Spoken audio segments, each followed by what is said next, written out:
পাহাড়ি নারীদের ঐতিহ্যবাহী পোশাক পিনন হাদি ছেলেদের পরিয়ে দেওয়ার মাধ্যমে আচরণবিধি লঙ্ঘনের অভিযোগ উঠেছে শিবির সমর্থিত প্যানেলের এক প্রার্থীর বিরুদ্ধে। সম্প্রীতির শিক্ষার্থী জোটের সহ সাহিত্য সংস্কৃতি ও প্রকাশনা সম্পাদক প্রার্থী জিহাদ হোসাইনের বিরুদ্ধে অভিযোগটি তুলেছেন বৈচিত্র্যের ঐক্য প্যানেলের জিএস প্রার্থী সুদর্শন চাকমা। এই পোশাক আমাদের পাহাড়ি সমাজের নারীরা পরিধান করে থাকেন। এই পোশাককে পরিধান করিয়ে দিয়ে তারা এই যে সংস্কৃতিকে তারা অবমাননা করেছেন। মূলত শুক্রবার বিভিন্ন ধরনের পোশাক পরিহিত কয়েকজন তরুণের দুটি ছবি নিজের ফেসবুক অ্যাকাউন্টে পোস্ট করেন জিহাদ হোসাইন।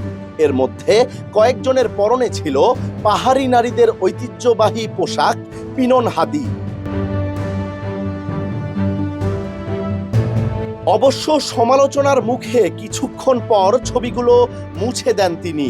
রাতেই আরেকটি ফেসবুক পোস্টে বিষয়টি অনিচ্ছাকৃত জানিয়ে দুঃখ প্রকাশ করেন। শনিবার কালের কণ্ঠের কাছেও সম্প্রীতি ফুটিয়ে তুলতে গিয়ে অনিচ্ছাকৃত ভুল হয়েছে বলে দাবি করেন জিহাদ। আমি চেয়েছিলাম এই ক্যাম্পাস আমাদের যেহেতু বৈচিত্র্যময় একটি ক্যাম্পাস, সকল ধর্ম বর্ণের সকল জাতি গোষ্ঠীকে রিপ্রেজেন্ট করে একটি ভিডিও কন্টেন্ট তৈরি করা।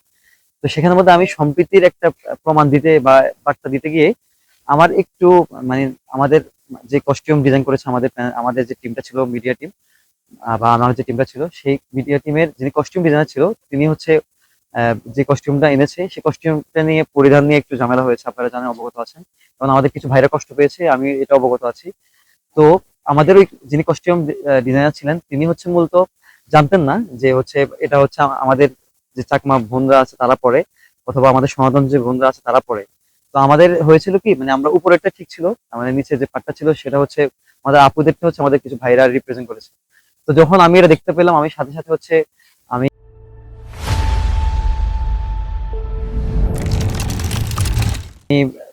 এটা আমি নিজের কাছে খারাপ লেগেছে, কারণ স্বাভাবিক অন্য একটা জাতি গোষ্ঠীর সংস্কৃতি নিয়ে যদি আমার দ্বারা যদি ভুল হয়ে যায় তাহলে তারা কষ্ট হবে, এটা সিম্পল বিষয়। এর মধ্যে তার বিরুদ্ধে নির্বাচন কমিশনেও পাহাড়িদের সংস্কৃতি অবমাননার মাধ্যমে আচরণবিধি লঙ্ঘনের অভিযোগ করেছেন বৈচিত্র্যের ঐক্য প্যানেলের প্রার্থীরা।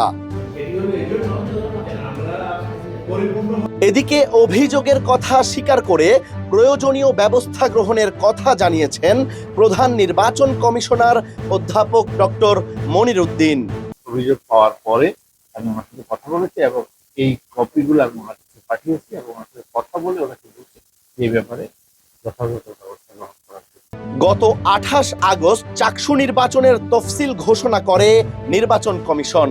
ঘোষিত তফসিল অনুযায়ী 12 অক্টোবর ভোট গ্রহণের কথা থাকলেও প্রার্থীদের আবেদনের প্রেক্ষিতে 3 দিন পেছানো হয় ভোট গ্রহণ। চট্টগ্রাম বিশ্ববিদ্যালয় থেকে সালাউদ্দিন সাকিবের পাঠানো তথ্যচিত্রে ডেস্ক রিপোর্ট, কালের কণ্ঠ।